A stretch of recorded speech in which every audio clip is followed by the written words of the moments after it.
Hello, and welcome to Phyre Dojo. I've been gone for a while, and just to let you know, a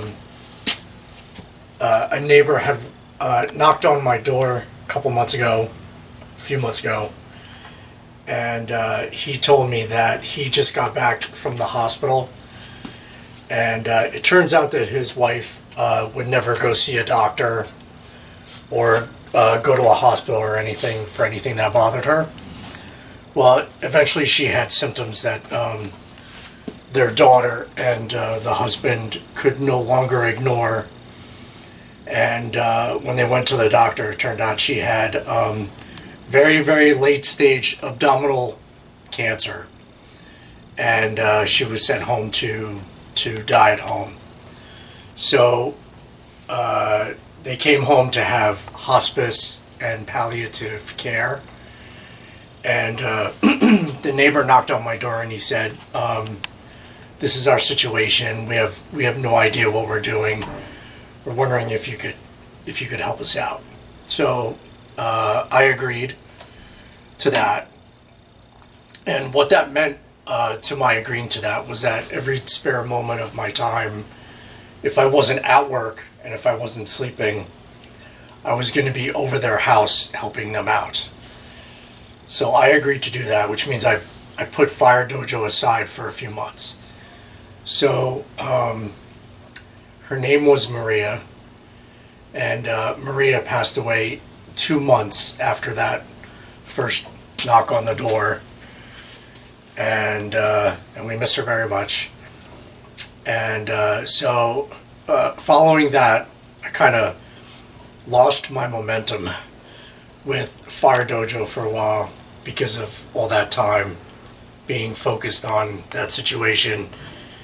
And so in order to get myself back into the rhythm, I decided to try to get myself back to where I would push Phyre Dojo to places that it hasn't been before, right? So there's something I'm fond of saying, which is, it's not my saying, it's an old saying, all boats rise with the tide. So if I could have Phyre Dojo go farther, that means everyone who learns from that also goes farther as well. So one of the things that I wanted to do was expand out a little bit. So one of the things that I did was I had this old machine called a jointer, and a jointer is a machine that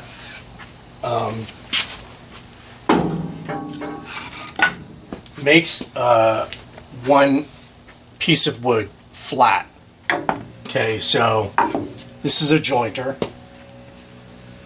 and how that works is you slide this across the blade. These blades spin very fast, and you slide the board across the blades, and it makes the board flat on one face. Well, I had an old machine of this, and it wasn't working very well. And the blades were, there's a 3 straight blade one, which is an outdated version of this machine. This machine has a helical multi-blade with carbide tips. This is the new technology with jointing machines. Anyway, and the old one was also 6 inches wide. This one is 8 inches wide. And so my old jointer, Jacob there, who's behind the camera, say hi, Jake. Right? Hello. Jacob helped me take the old jointer, which was smaller but just as heavy, out from the basement, and we brought it out and we scrapped it. I got a new one, this one, which came off a truck. This thing weighs hundreds and hundreds of pounds. It's cast iron, and this cannot go in the basement. Like, there's no way we can get this in the basement. So it had to come here in the garage. So the first thing I had to do was make space in the garage, right, to fit this machine, to do what's called milling. Milling is basically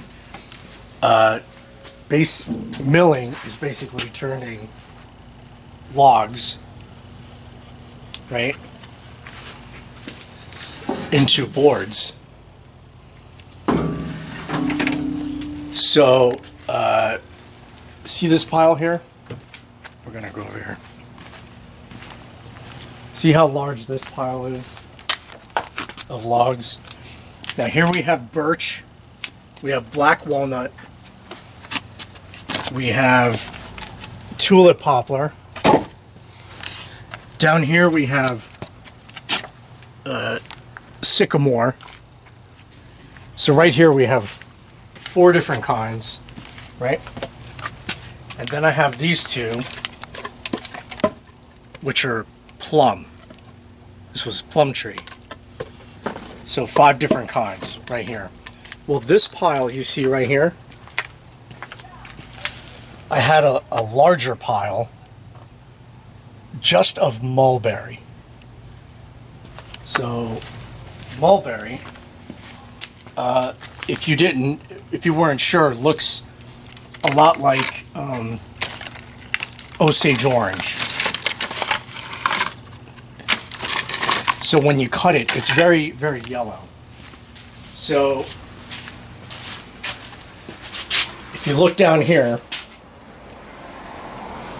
I turned all those logs, half rounds of mulberry, into boards. So I turn them into boards with the jointer and the bandsaw, and this is new too. This is a sliding miter saw, chop saw, and this is a planer. What a planer does is it flattens the top. So the jointer flattens the bottom, the planer flattens the top, which I didn't do on this one yet. But now, milling, that's called milling, turning like logs into like boards. Milling makes tons and tons and tons of dust. So one of the best things I can do right here, as you can see, right, is when I'm working, have the door open and all the dust kind of just goes out. And as you can see, it makes quite a mess. And I can't have like this in the basement. So I also have a shop vac to hook up to the machines so that they, when they're spitting out chunks of wood and dust, and down here too, because the jointer does too, the vacuum sucks up most of it, but not all of it. So all I have to do is just take the leaf blower, it's not on, and I would just blow some of the dust out of here, and I just I sweep all that up later. But all of this, these are all just cuts, waste of mulberry from the pile that used to be there. So I'm going to start on this pile next. I'm going to start with the plum, and then I'm going to do the tulip poplar and the sycamore and the birch and the black walnut. So I'm also trying to mill up other different things that I have in the basement, like this beech that'll be used for it's really heavy, so that'll be like an Egyptian drill or something of that nature. And I've gone ahead and I milled some slabs of tulip poplar. It's hard to see back here. but some catalpa. Those would be for bow drills. I started milling, last night I was milling some tulip poplar. So what I do is I put it on the bandsaw there, and I cut off the sides, okay, here and here, and I try to get it as flat as possible. So I put it on the jointer and I flatten one side. I flatten these edges so it goes this way. Now I have to make sure everything's 8 inches, at least 8 inches, less than 8 inches, so that it goes across the blades. If it's wider than 8 inches, it won't fit. So all the boards are going to be a little less than 8 inches, which is fine. But, and then what I do is I turn the half round sideways and I do what's called a resaw. A resaw is not cutting a board this way, but cutting a board this way. This is resawing. So the height of this bandsaw is just slightly more than 12 inches. So if I want to cut something, I could cut up to 12 inches high going this way. And then what I'll do is I'll cut down this way. And when I do that, I'll have myself a board of tulip poplar. This this staining here is natural in tulip poplar. That's sometimes it's called rainbow tulip poplar, and it adds to the aesthetic of the wood. But tulip poplars are really nice wood for mouth drills and bow drills. So that's what's been happening. I decided that I was just gonna like focus on really just getting my hands dirty and just staying focused on the milling for a little while. And setting up a camera takes up a lot of time, and I just didn't want to just set up a camera, move stuff around, take pictures of what I'm doing. I just wanted to just mill. Now a lot of people would think like that's really boring. Like, who wants to do milling? I just want to like rub sticks together and make fire, right? I just want to light stuff up. That's the thing about friction firekeeping. Friction firekeeping, 98% of firekeeping is making the set.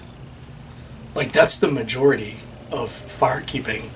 You have to enjoy the process of making the set, because the last thing you're going to do is just light it up. And you can't just live for that 2% of firekeeping. You have to enjoy this whole process and deal with this process. Now, a lot of primitive ideological folks are going to kind of say, well, look at all that modern machinery, and like, he's not really doing anything primitive. Well, I have to say, you kind of have to just get over that ideology of like, things have to be like stone tools and carve things with a knife. There's no way that you could go through as many materials as possible without all modern equipment, and that saves you time. This stuff costs money, yes. I mean, I save money to put aside to get the machines, because in the long run, it saves me tons and tons of time. What you want to do is just like, if you're going to fail fast and move on. Well, you learn from that, do something, do the next thing. And, or that wood didn't work with this method, well, I have to try it with a different kind of method and see how that works. But you just have to keep moving and moving and moving. And you can't let the ideology of having to do things with like stone tools or just a knife or just the carving. You can't, that's just too much time. I mean, it could take you from start to finish. If you took a log, and especially with my busy schedule as being a nurse, right? If you took a log and you just used a knife and you tried to make a set, what is that, like a month? Like, but in a month's time, I will have gone through an entire, not one log, but like a 24 logs, and get them in a place where they're ready to be ready to go almost. So, plus I'm doing things that no one else is doing with firekeeping. I'm doing things on a mass scale, because no one does firekeeping on a mass scale. In a way, I'm kind of like the point man for that at this stage.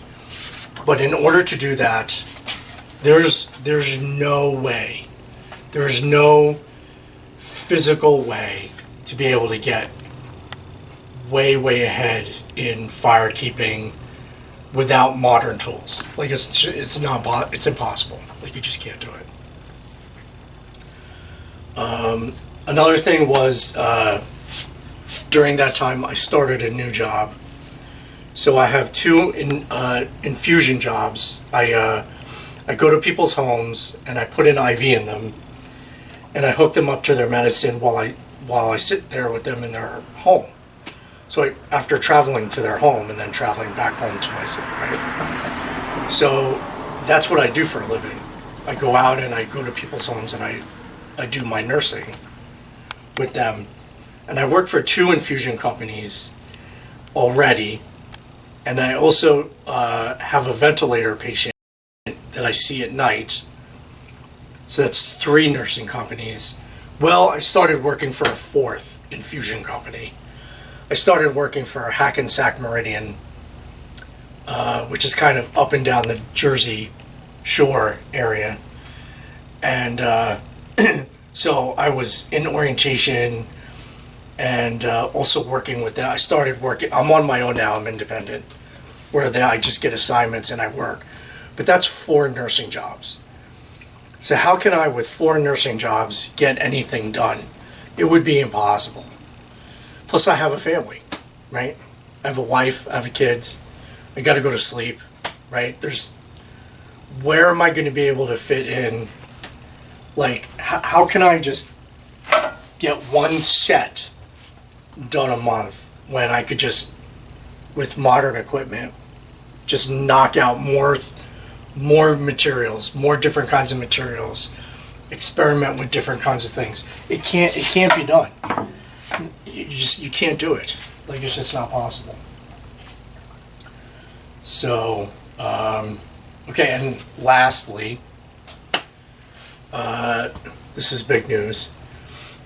My Hiden Denki Densho video set, I have decided during this period, after much meditation, that I'm just going to release it free to everyone.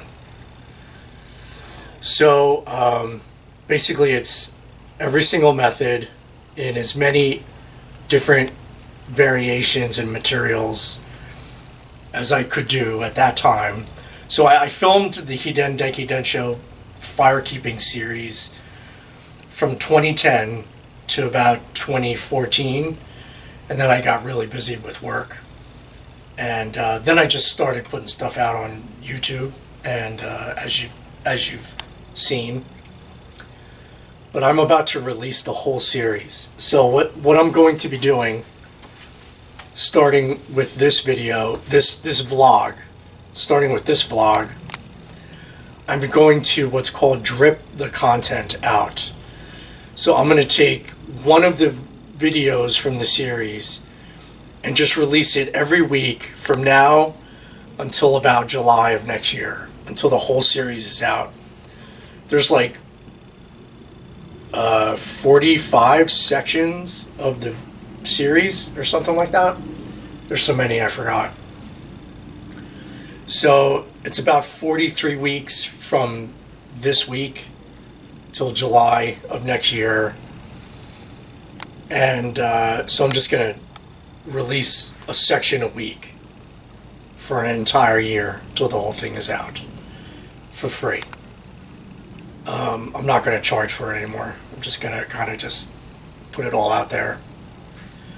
I've noticed with my work, and I'm kind of, I just kind of have to say it out loud. My work involves a lot of swing shifting, which means that, like, I'm up at night, sleep during the day, I'm up during the day, I try to sleep when I can. Swing shifting is very hard on your brain, your mental faculties, and I've noticed that my memory is not what it used to be. And I'm not remembering things the way that I used to, but I remember a lot of things with firekeeping because I keep up with it. So it's I don't want to lose information. That I've been learning and gathering all these years for it to just be lost. So I'm just going to put everything out there. Just going to put it out. And just because firekeeping already belongs to all of humanity. So it belongs to all of humanity. So I'm just going to do that. Another announcement is July of next year, I'm going to have a major workshop here at my home. The 4 people that signed up for the Hiden Denki Densho, the video series, I'm going to have them here at my home, and we're just going to go through every method in as many materials as possible over an entire weekend. And we're going to video the whole thing, and then we will release that as well. And hopefully I'm just going to start running workshops after July of next year. That's my goal. That's my plan. And we all know what happens when you plan. All right. So I want to thank Jake for holding the camera. He's got to get ready and go to work. He loves his job over at ShopRite. And I'm just going to keep on milling for a while because I actually really enjoy it as much as I lighting up sets. And I'll see you again next week. Thanks. Bye.